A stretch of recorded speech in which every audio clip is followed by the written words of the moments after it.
those are your dreams, goals, better life, brighter future. But some of the goals that you're going to put there behind the gate, you've probably said them already many times. So before proceeding with it, another therapeutic session you need to do with yourself, why those goals so far been unachievable.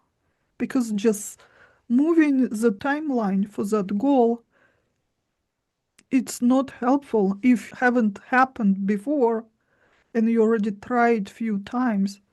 This is a red flag. Why is it actually unachievable for you? So I will say the questions now if you want to take note, but we will do it in the actual session too. Don't make them huge. Like boosting career is not like separate single goal. It has to be very specific, like a chunk of that measure thing. What specifically would that mean, boosting career? More income, by how much? What income you need? Or maybe selling specific number of something, your program or book. Your brain needs to know what it is. It cannot figure out the pathway to destination that is blurry. So you have to clarify it. In the process, you may also figure out that the goals that you've been setting for yourself over and over and over for a few years maybe not even relevant anymore. See how important to go through it, pulling everything apart. So if you are in fact serious about it, pull into tiny goals.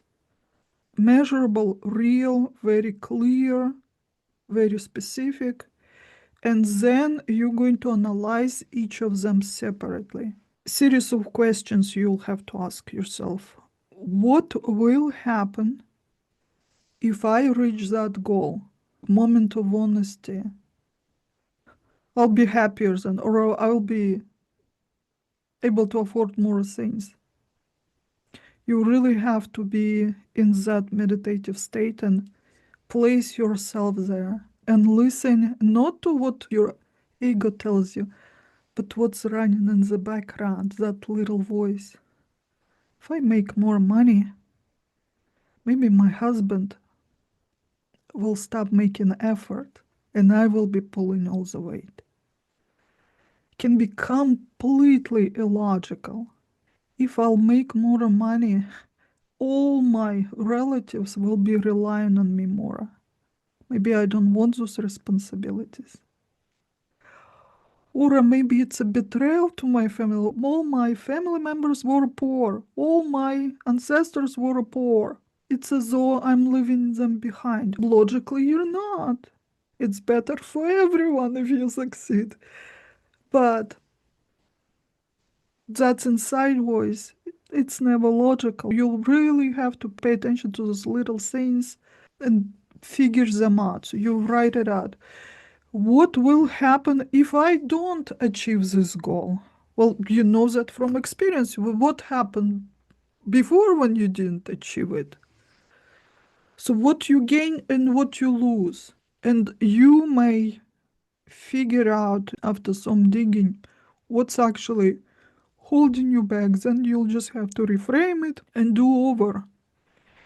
And also the things that hold us back might be not specifically related to the goals we set. It's just like the stories we make up for ourselves and we keep telling, the labels we put on ourselves, and even inner moral code, although morals maybe not the right word here. This inner rule set. If you work with a lot of clients, you catch those. They would call for appointment. I am desperate for your help. I really need the appointment. You're trying to set appointment and it starts. No, I don't do internet. No, I don't use credit cards. I only pay cash. No, I never leave my house after noon. It needs to be early in the morning. You'll never be able to help them. So where are you in life doing the same thing? It's hard to see from inside.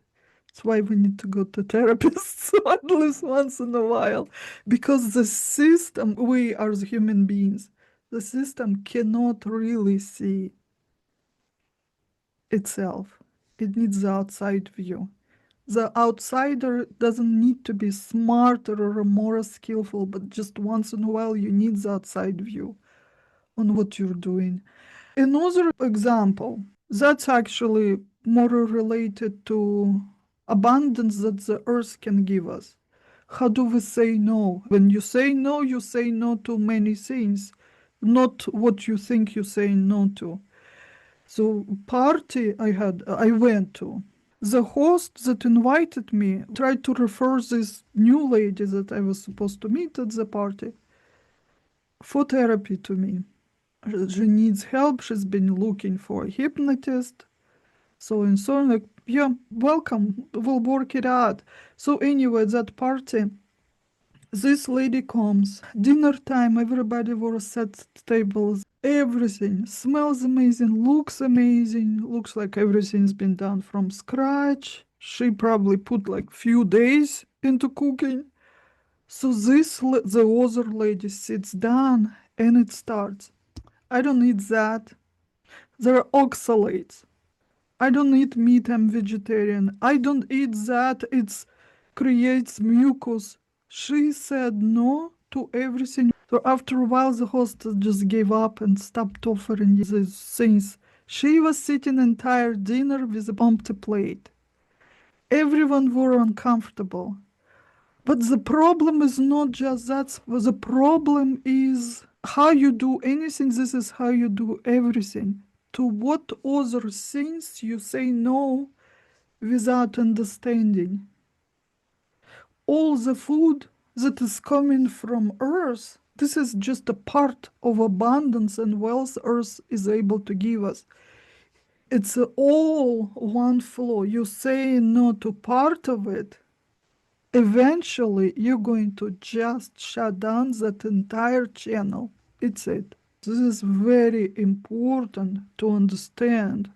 The way you say no and welcome it back and show your gratitude for what you're getting. See, if you are giving something to a person, if they say no every time you offer something, eventually you stop offering even, right? But if they always accept it with appreciation, I love it. What do? You want to give more. The same with Earth, with our universe too. Yeah. If you say no, eventually everything gets cut off. If you say yes and you show appreciation, you get more of it.